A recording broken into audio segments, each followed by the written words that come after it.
and welcome to Inside Inspired Women. On the show, we're going to discuss the journey to inner peace and inspiration.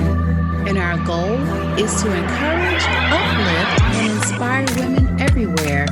I'm your host, Dr. Tabatha Russell. Hello, and welcome to Inside Inspired Women, where we discuss the journey to inner peace and inspiration.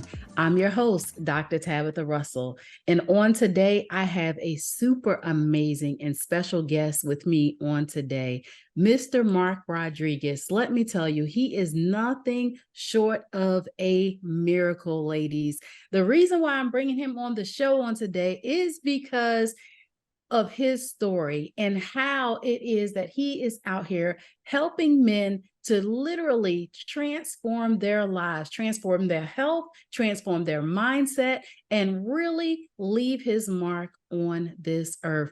Mr. Mark, in the annual of medical and personal triumphs, few stories resonate as profoundly as that of Mark Rodriguez after enduring not one, but two double lung transplants. Mark embarked on an extraordinary journey back to the very profession that nearly claimed his life. His story is just not one of survival, but of unparalleled perseverance. Where many would have seen insurmountable challenges, Mark recognized divine intervention, guided by God's grace, fortified by an indomitable warrior spirit.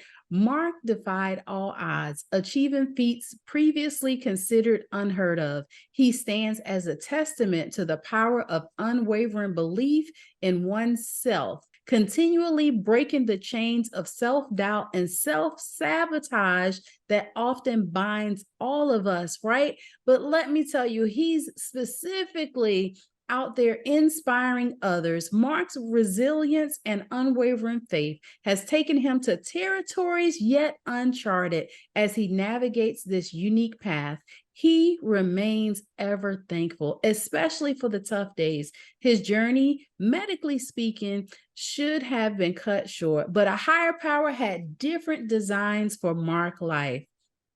Embodying humility, dedication, and service, Mark has transformed his challenges into opportunities to serve, to enlighten, and to inspire. Through his trials, Mark has deciphered the true essence of life, turning pain into power, heartaches into acts of service, and personal traumas into life lessons for others. Thus emerged the lung transplant stonemason. That's right, not just one, but the double lung transplant stonemason, a beacon of hope and a symbol of indomitable spirit. True to the warrior's ethos, Mark remains unyielding in his fight for life, advocating for the importance of treasuring each day. His story reminds us all life is a gift not to be taken for granted. And in Mark's words, stay strong and stay blessed. Thank you so much, Mark, for joining me on today. Welcome, welcome, welcome. Well, thank you. First and foremost, I'd like to thank my Lord and Savior, Jesus Christ, for another day. And I'd like to thank you for having me on your program. Let me tell you, it is such an honor for me to be sitting here with you on today. Your bio is so amazing and so inspiring from the standpoint of you being the only stonemason in the world that has gone through a double lung transplant, not one lung, but both lungs at the same time, twice. So tell me this. We're going to jump right in because I can't wait to hear the rest of this. But what was some of the signs that something was wrong? Tell me about that. Well, in September of 2010, I started coughing, which is a little bit odd because it wasn't cold and flu season. And it was a different kind of cough. It didn't sound like a normal cough. Now looking back, I kind of describe it as the cemetery cough. That cough has led a lot of men to their grave. And that persisted throughout the month of September. And towards the end of the month, I started getting dizzy spells. I'd be on one knee carving a stone, I'd stand up, and I'd get dizzy. Stonework job sites are not places to be getting dizzy spells, let me tell you. And then at the beginning of the month in October, it started really hitting me. And I woke up on the morning of October 14th, 2010, and I felt horrible. My breathing was real bad.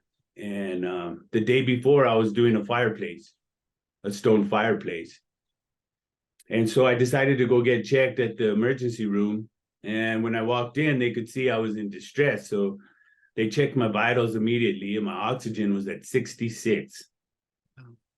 And so just getting from the truck to the front doors, I was definitely at risk of cardiac arrest. And so they ordered an x-ray right away, and they saw that my lungs were just gone. The right lung was totally gone. There was nothing at all happening in my right lung. And in my left lung, there was only a small portion up top that was operating, about that much. And it was determined that I was on 8% lung function. And I don't even know how long I was operating like this. Well, they placed me in the hospital for 8 days, but the first 3 days, they thought I had tuberculosis. So they put me in the isolation room, which was quite scary. Everybody that came in the room had to be covered head to toe. And I was totally sealed off. But after 3 days and a negative result on the test, they were able to move me to a regular room. It was at that point that the doctor told me that my lungs were gone and that I was dying, and that the only thing that could save me was a double lung transplant, but that I likely would not survive the lengthy process to getting there. And I can remember his doubt-filled eyes just looking down at me as if he'd never see me again. Well, after 8 days, they released me, and I was not even able to breathe outside air. That was when my fight really began. And that's when it was time to embrace my warrior spirit and mindset for the fight of my life. Wow. That in itself is just so heart-wrenching. Like, it's almost scary to just hear those words, that they didn't think you were going to make it. They didn't think that you would survive the surgery. And it was unheard of for somebody to have a double lung transplant. So what was the turnaround point to determine, once they said that you needed the double lung transplant, how did that progress up to the transplant stage? Like, what happened to cause you to get a double lung transplant? Well, they 3 weeks later, they brought me in for a surgical biopsy where they took out one of my lymph nodes. We went in from here, and then a piece of my lung. And once they got the test results back, they narrowed it down that it was silicosis fibrosis. The surgeon told me that when he looked inside of my lung, it looked like crushed glass. And it was at that point that they told me, we're going to do whatever we can for you, but this doesn't look good. And we're basically telling me, get my affairs in order. At that point, I was 41 years old. And to hear that as a 41-year-old man who, prior to that was operating in his prime of his career, that was the roughest thing I had ever encountered in my life. And I had encountered some pretty serious things prior to that, but this was definitely the top of the list. I went into a deep, deep depression. I thought that the depression would kill me quicker than the lung disease that I had attained from my work. I was in the bed for like 5 days. I didn't even get out of the bed. I didn't really eat. I didn't. My daughter walked in one morning and she just looked at me so sad, and then it hit me that I needed to do something. I needed to get out of that bed, or else I might not ever get out of that bed. And so everybody left the house and I was there by myself, and I went downstairs and I sat on the couch and I turned on the TV, and it was strange because I turned it to ESPN and there was a program on about Magic Johnson, about when and they were talking to him about when he was diagnosed with HIV. And he talked about this 5-day depression that he went through. And then he talked about how his wife came and told him, if you don't get out of that bed, you're never going to get out of that bed. And he said, well, what am I supposed to do? I'm a basketball player. That's all I know. And she says, that's not all you are. That's not all you know. But if you don't get out of that bed, you're never going to discover who the rest of you is. That's just a part of you. And it was as if this man was speaking to me. I mean, it was, like I said, it was strange. It was like an eerie feeling, like what he was talking about, it truly, it resonated with me so much that I could feel it, not just in my mind or from what I was hearing, but I could feel it in my soul, in my spirit. And so it was at that point that I decided, there has to be more to me than just being a stonemason. I started when I was 17 years old and I played college basketball. And throughout my college basketball career, on breaks, I would come home and do stonework. In the summers, that's how I would train. Other guys were in the weight room, but I was out in the mountains hauling stone or mixing cement by hand or moving huge pieces of flagstone. And like, stonework is a very demanding job. It's like being in the gym all day. And so I took advantage of that. But that was a large part of my life.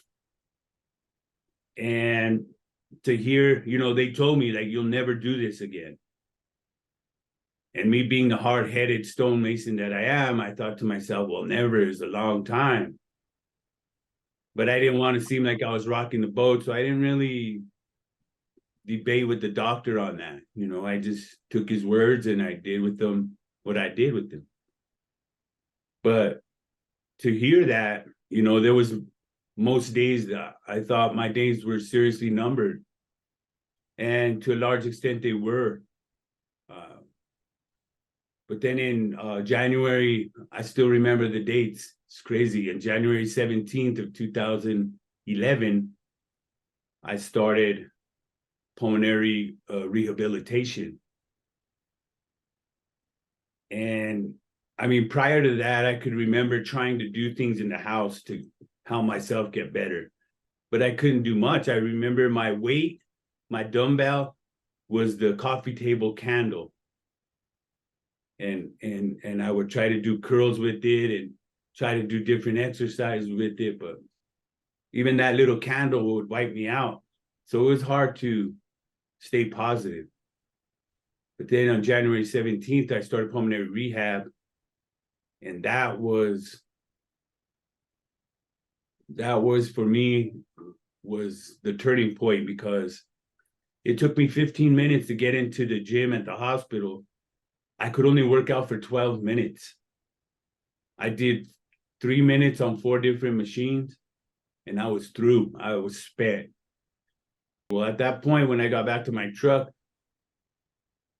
I happened to look in the rearview mirror and I just asked myself, what are you going to do, man? And then I made my declaration to God, and I made my promise that I didn't know how long I had on this fight, but that I vowed that I would never quit. And I've kept that vow for till today, I live by that. And that's something that we should all live by, because when you decide to quit, you're losing. And I always say this: the only time you lose in life is when you quit. The rest of the time, you're just learning. Oh yeah, I agree. I agree. I have a no quit type of thought process as well. It's like every day is a new opportunity for us to go out there and do something great. And I like how you said how you came across your turning points. It sounded like that there were several pivotal moments that kind of led you to really want to get out there and start to fight. I mean, getting the diagnosis from the doctor and them telling you it looks like your lungs look like cut glass, for them telling you that, you may not overcome this challenge. I've observed some guys over the course of time, right, ladies? So, from my husband to my sons to I have, cousins and uncles. And a lot of times when something is happening, with them, oh, it'll be fine. I'm just gonna put some tussin on it, right? I'm gonna rub some salve on it. I'm gonna drink a little something. Back in the day, the guys would run to the cough syrup, what was it, 666 or something like that, where it's like it's gonna go away and I'll be fine. But it sounds like you got to a moment where enough was enough. Like you really needed some help, and thankful for that situation that you did go in and get some help. I mean, initially you said that they released you after 8 days in the hospital and sent you back home. But tell me this now, once you had your first transplant, the double lung surgery, how long did it take you to recover? As I mentioned previously, I have a real hard head. So, and I'm also a stonemason. So we have this saying that when guys get hurt on the job, it'll feel better when it quits hurting. And that kind of attitude has led a lot of men to the grave, because we don't get checked. Because we say, oh, it's going to be all right, or I'm tough. As men, we're supposed to be tough. We're not supposed to let things show. But that attitude has, like I said, led a lot of tough guys are laying in the grave because of that. I realized that I was up against something that I could not defeat by myself. And when I was in the hospital, when my father and mother showed up right after the doctor had told me this news about that I was dying and there was nothing they could really do for me. But the only thing that would save me was a double lung transplant. And my father asked me what the doctor said, and I snapped at him. And my father was not the kind of man that you snapped at. He was a Hall of Fame basketball coach. He was a very large man. He had this incredible strength that I've never seen in another man ever since. And he just took a pause. And he calmed himself. And then he just said these words, well, you better get busy then. And I looked at him like, what? And he says, well, you better get busy then.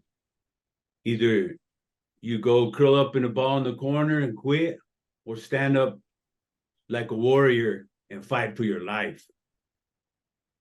But don't waste anybody's time. And it looks like you have to make your mind up. But I want to remind you, son, that I never raised any quitters. So you better get busy. Wow. Wow. Then my mom followed that up with, son, you have to give it to God. The help that you need right now, none of us can help you the way God can. Not us, not the doctors, not anybody. God is the only one that can help you right now, the kind of help that you need. And those are the best pieces of advice that my mother and father ever gave me. And I miss them dearly. They're both gone from this earth. But I know they're still with me because the things they left me with, I utilize daily. And the recovery after my first transplant was, I mean, I woke up a day and a half later after the surgery. I was supposed to be in a coma for 7 days. And a day and a half later, I woke up, to everyone's shock. And I walked out of the hospital in 8 days without oxygen. And I remember we had to stop by the Target, and my mom and dad were waiting for something at the pharmacy. And so I said, well, you know, I can do this stuff. So I would look at the list, and then I would go find it and bring it back and put it in the basket, right? Mm-hmm. And I was all excited. It felt like I had new legs. It didn't feel like I had new lungs. And I was walking around so fast. Because I mean, before this, for the whole year before this, I was pushing around a little oxygen cart and moving by as slow as a turtle. And then I realized how fast I was walking, and I just stopped and I smiled and I said, boy, you better slow down. They're going to think you stole something. And I just started laughing, and just the joy of it. Like, when you first are able to breathe again, I really feel like I know how it feels to leave the cocoon and fly for the first time as a butterfly. That's the only thing I can equate it to. And so I was, you know, walking a couple miles a day. And then I started pulmonary rehab again at the hospital where I was at in Colorado.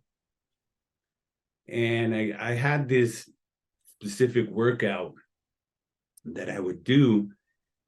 And the head of the pulmonary rehab gym came to me and said, well, where'd you come up with this? And I said, well, I came up with it myself.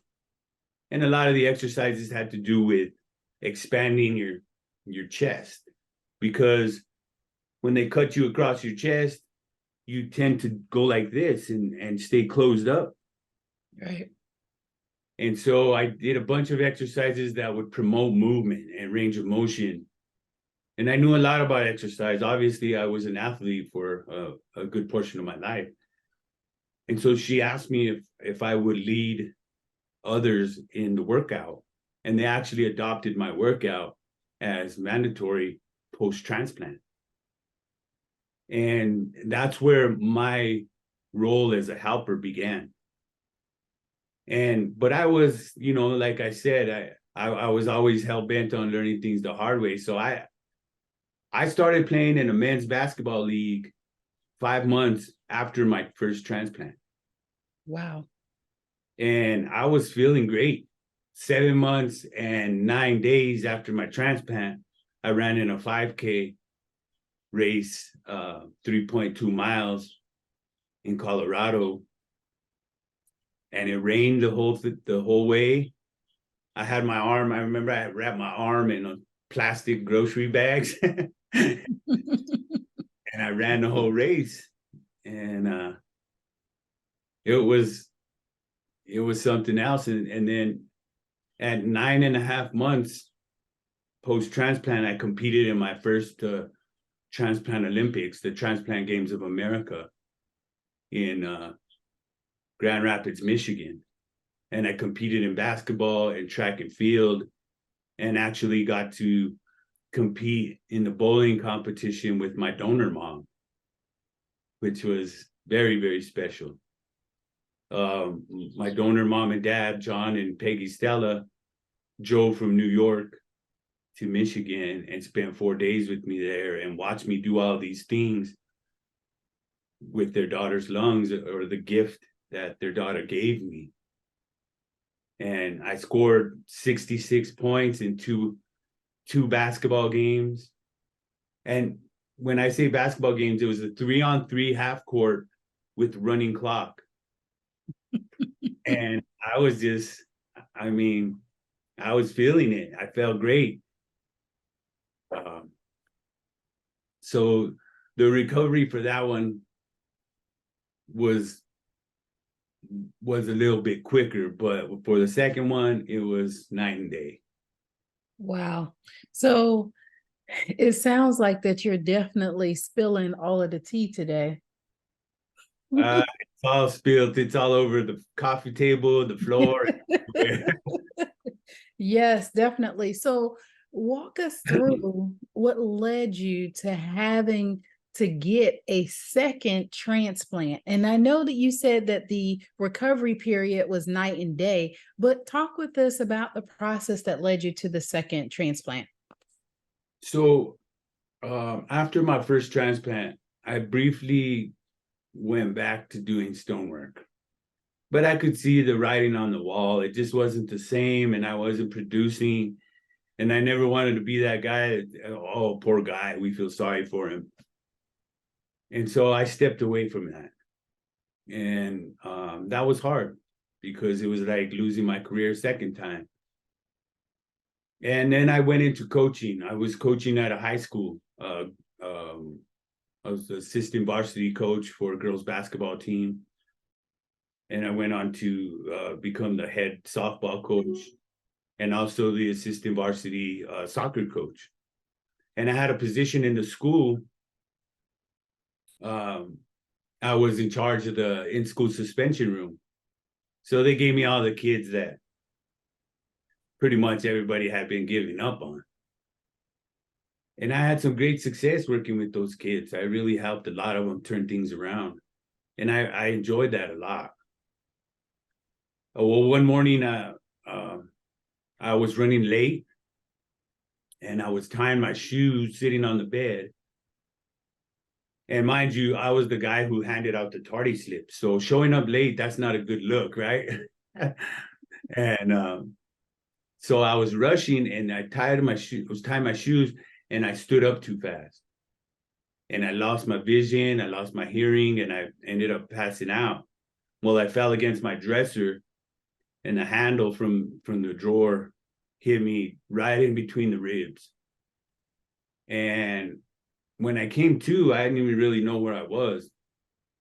And I was really freaked out. And so I got up and I got my stuff together and I just rushed off to school. Well, it wasn't more than a couple of days before I started feeling the effects. Well, what happened was that I caused a pulmonary embolism. Yikes. And so I had to leave school. I had to leave my position. I had to leave all my coaching positions. And then I went up to the transplant center in Colorado, and they never told me about a pulmonary embolism. They told me I was in chronic rejection. And I have to smile about this now, but trust me, I wasn't smiling then. But 95 months ago, they told me I had 2 months to live and that there was nothing they could do for me. That's when I told them, well, which one of you did God call? And they said, what? And I said, well, which one of you did God call? And he said, come on, Mark, you can't be in denial. This is really happening. You're not going to make it out of this. And I said, look, man, I'm not in denial. Every time I breathe, I feel the life leave my body, just like with the air. I said, but if God did not call you, he did not call me. Yours is an opinion, albeit a professional opinion, but opinion nonetheless. So let me tell you what I'm going to do. I'm going to keep on fighting with God and Jesus as my team leaders.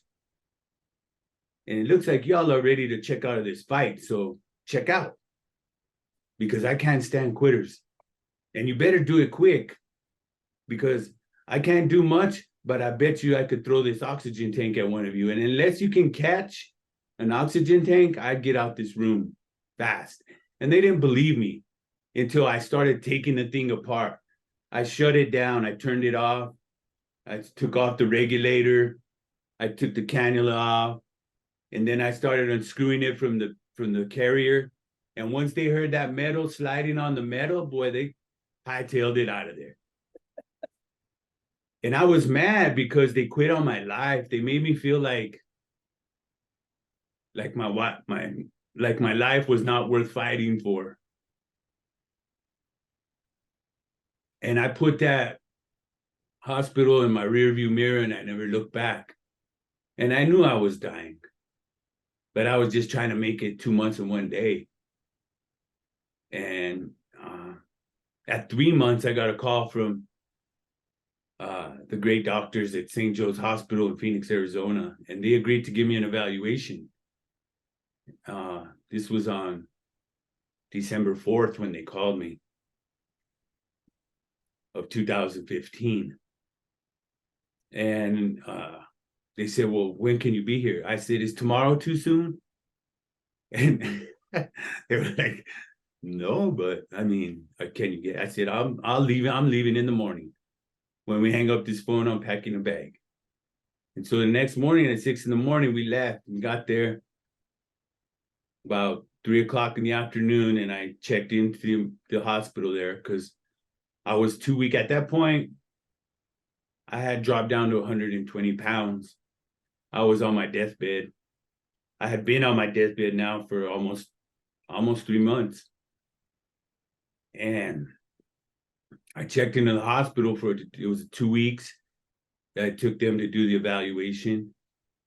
And then on December 19th, they discharged me and they told me, we can help you, but you have to live here. But within being there, within 6 hours, they found a nickel-sized pulmonary embolism in my left lung. To my shock, because I didn't know it was there. I believed him over there in Colorado. I believed him. But the whole problem is that I had this bomb in my lung. And I can remember the doctor coming in and telling me, Mark, I know you're coming here looking for a miracle, but I have to tell you, the miracle has already happened because you should be dead 2 months and 25 days ago. We have no idea how you're still alive.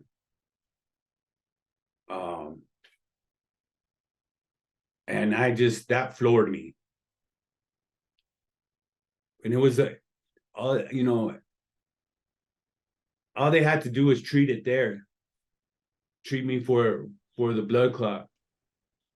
And I likely would not have had to go into a second surgery, but that's neither here nor there now. Everything happens for a reason. And sometimes you have to walk through the fires of hell to get to the good place. And I certainly did that. And I'm past 7.5 years. Last month, I hit 7.5 years on my second transplant. And the average for a second transplant, a second double, is less than 2 years. Wow. But I tell everybody, we don't look at averages unless you aspire to be average. That's right. And 7.5 years, I'm going strong. All my checkups have been good. I've had no hospitalizations, but the recovery was tough. I mean, I was in a coma for 9 days. Wow. I required 4 other surgeries besides the double lung transplant. So they didn't even sew me up for like 4 days. And I was in the hospital for almost a month. And when I got out, for about 3 weeks, I tell myself every day, why did they let me out? I'm not ready for this. And it was tough. It was very, very tough. Before my transplant, I was, like I said, 120 pounds, but at that point, I couldn't even walk. I was in a wheelchair. And during the surgery, I died on the table. And I got a front row seat to the battle for my soul. With the last thing that I remembered being Jesus, my dad, my first donor, Michelle Stella, And one of my lung brothers, my first mentor, this guy I really loved, he was one of my best friends, Jaime Munoz, standing around my bed holding hands and sending me back with the message: you're not supposed to be here. This isn't your time. You have to go back. There's more work for you to do. And I imagine that's when they shocked me and brought me back. But the recovery was tough. The first 3 months was not much different than the prior 3 months before the transplant. And then one day I just got tired of living like this. I got tired of being confined into a bed. And then I was in pulmonary rehab again, but it was going slow. And then I just said, no, you know what? I'm gonna give this everything I have, and whatever happens, happen. And then it turned. It turned into something very powerful. And I ended up running 2 5K road races before I even got to 6 months post-transplant. And it's not that I love running so much. I got sick and tired of people sending me this story about this guy in New York who was 32 years old, and he ran a 5K after his first transplant. So every time somebody would send it to me, I'd send him a message back: I'm going to run 2 5Ks before I get to 6 months, and before my second transplant. And then you could send him my story. And really, that's the only reason why I did it. But that's how I challenged myself. And I was able to do that. And then I was able to go on and start doing some other things. And I went back to coaching. But in 2017, I choked on my pills one morning and it paralyzed one of my vocal cords. And if you can't yell as a coach, it's very hard to be effective, especially during the games when you're calling out assignments or plays or whatever. And so I decided to step away from that. And that hurt too, because I was really starting to enjoy working with the kids and using my story and my experiences to help them get past some things they were dealing with. And then I fell into a very dark place. Admittedly, not just some of my medical stuff, but some of my own bad choices. I was having a conversation with a friend of mine at my house over some hamburgers 3 years ago, just a little more than 3 years ago. And he just asked me a simple question: Mark, how you doing? And I told him, I wish I could do stonework again, man. I think my life might be all right. He says, well, why don't you do it? And I said, I don't think I can, Rico. And he got mad at me. And he called me out with my own words. He says, man, you're the one that's always telling everybody you have to believe in yourself and you can't doubt yourself. And that's a bunch of garbage, man. You don't even live by that. And I told him, I said, I see what you're doing. I get it. And you're rightfully so, And then about 4 or 5 days after that conversation, he died in a motorcycle accident. Oh my. And the 3-year anniversary of his death was just on Sunday, the 13th. And I vowed that conversation would not go in vain. And that's when the lung transplant stonemason was born. So I started work again a week after he died on August 20th, 2020. So I'm right around the corner of my 3-year comeback anniversary, and I feel great. My body's beat up. I need some surgeries on my ankles and knees and my shoulders. But when I get on the job site, it's like my spirit is just emitting this golden light. I feel my power and my strength, and I feel I feel like I'm back. And sometimes I have to slow myself down because I get in a groove and I start feeling like the old me. But then I say, you better pump your brakes, buddy, because you're going to be feeling it tomorrow. And I know my limits now. Before I never did. But I'm still recovering. Somebody asked me a while back, like, hey, Mark, you look great. Your skin color is great. You look very strong. So I guess you're out of the woods. And I said, nah, not yet. And he said, well, when are you going to be out of the woods? And I said, probably about a week after my funeral. And he looked at me like, what is this guy saying? Like, what did he just say? And I just told him, I said, man, until the world figures out how to get rid of germs, viruses, all these things that can take me out, I'll never be out of the woods. And I decided a while back to stop wasting my energy trying to get out of the woods that I'll never escape and just make these woods mine and make them work for me and own it. Instead of in life, sometimes adversity hits us and we run from it. Well, the root of the word adversity is the root meaning is to run towards, not run away. And sometimes we're running away from our problems or our adversities or our demons, and we don't realize that they're just getting stronger. They're getting in better shape because they're chasing us. And we're the ones that are getting weaker. And you just have to turn and dig your 10 toes in the ground and fight. Fight for whatever it is that you want. Fight for whatever it is that you believe in.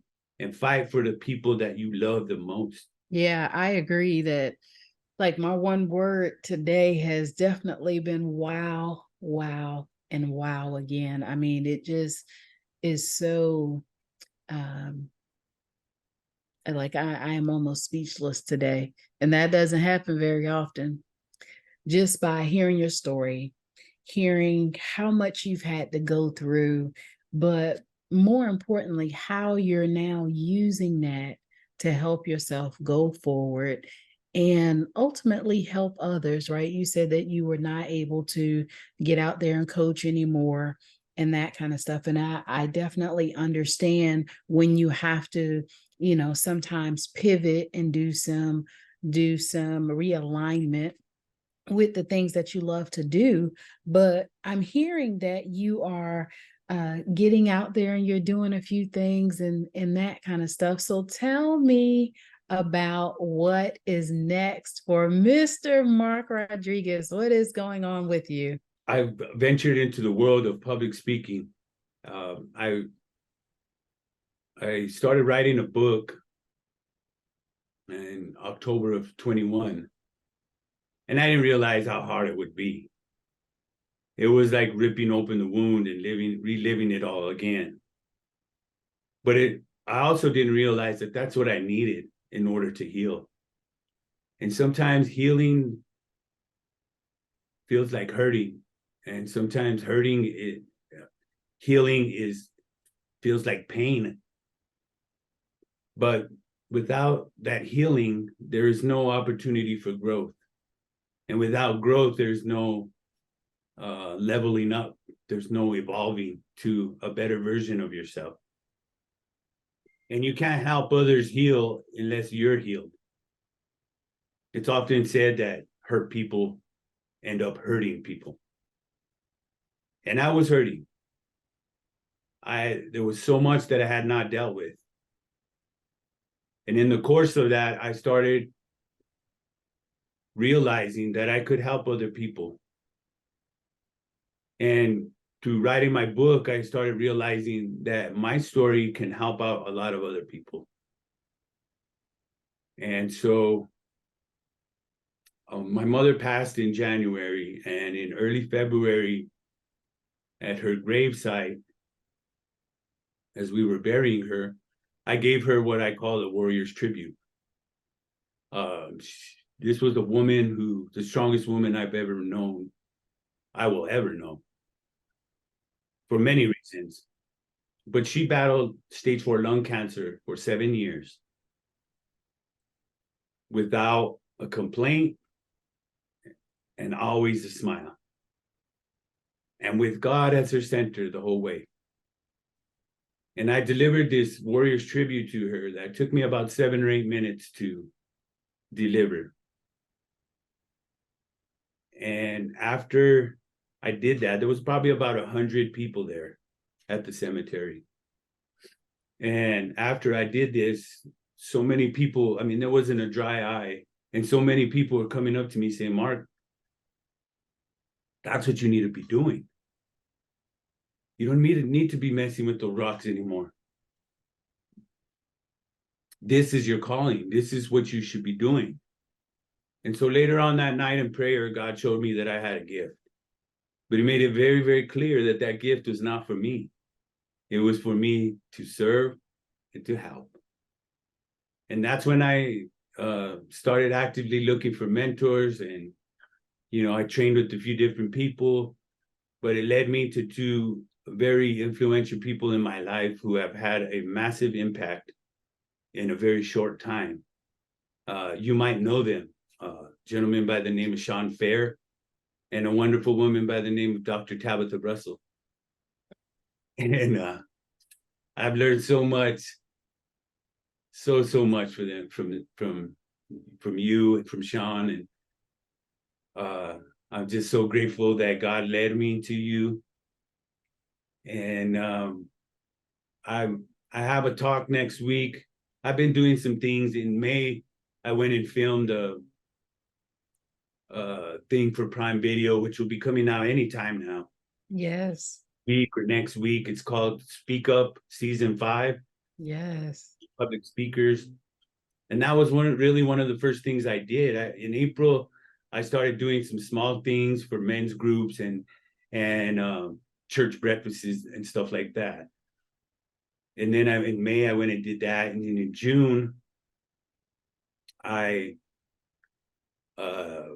participated in the Legacy Leadership Summit for the Los Angeles Tribune, which led to me getting a spot on the Special Thought Leaders Edition, which to my surprise, I landed up on the front page. On the 26th, I'll be one of the speakers at the Powerful on Purpose Summit in Columbia, South Carolina, that I've been working very hard for. And I'm very excited. I'm looking forward to being there. There's a great lineup of speakers, and it's a real blessing. That's going to be a real blessing for me. And then in September, I have another paid speaking gig in New Mexico lined up at a faith and family event that I was invited to speak at. And then the second half of September, I'll be going to Michigan to participate in the Leadership Experience Tour. And I'm also getting ready to unveil a coaching course that I've had some help putting together, and somebody through others' encouragement pushed me to accept that I am able to help people with my story and with the things that I can offer. It's always said that many times you will gravitate, the people who have gone through things like you will gravitate towards you for help. That's right. Definitely happening. And I'm looking forward to getting back to coaching, but not calling plays, not changing defenses. And thankfully, God restored my voice. I mean, when my vocal cord was paralyzed, I sounded like Batman's grandpa. Wow. I'm serious. It was bad. It was about this bad. This was my regular voice. Wow. And now God gave me my voice back, but I think that actually I believe that God gave me my voice back and helped me find my voice to use it. Yes. Use me as one of his tools in his toolbox. That's right. Use my story and my message to help people get unstuck from things they shouldn't be stuck on. To help people realize that the only ones we hurt when we're operating in self-sabotage is ourselves. And we can't say that we believe in ourselves and then operate in self-sabotage. But we also cannot say that we believe in ourselves if we don't believe in Jesus. That's Jesus right. didn't say believe in yourself. He said believe in me. I think being able to believe in yourself is a byproduct of believing in Jesus. And but those two things don't go together. Believing that you can do anything or something or whatever it is you have your mind on, and then you turn around and beat yourself up with your own words, your own self perceptions, or feeding your fears and doubts. We can't feed our fears and doubts, and they'll be surprised when they turn into monsters to the point that they leave us unable to function. We have to starve them, but when we starve them, we have to make sure we bury them too. And these are the things that I know that I can reach many people, and I truly believe that I can help millions of people. Because nobody's ever done what I've done. But I have found a way to make it relatable to everybody's life. You see, we all have a version of the unheard of. But I'm here to show everybody that they can tell their version loud and clear. It just goes, you have to go about it a certain way. And it starts with not hurting yourself with your own words and your own beliefs. And that's the thing that holds a lot of people back from their greatness. God puts this greatness in us. We are truly made up in his image. And when we hurt ourselves in certain ways, we hinder ourselves from reaching that greatness. You see, God does not make losers or quitters. Society does. Our behaviors and our bad habits do. God only makes winners and warriors. That's right. That's right. Yes. Let me tell you, this has been so amazing on today.